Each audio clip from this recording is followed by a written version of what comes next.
జయహో బాహుబలి అంటూ 8 గంటల్లోపే 12 ఎకరాలు దుక్కి దున్నిన ఎద్దులు. బడా బసవన్నలను గ్రామంలో ఊరేగింపు.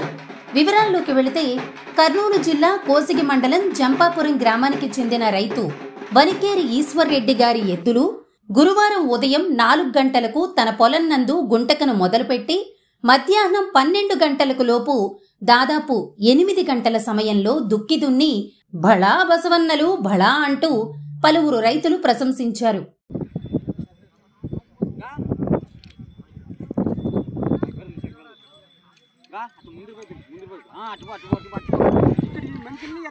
బాగా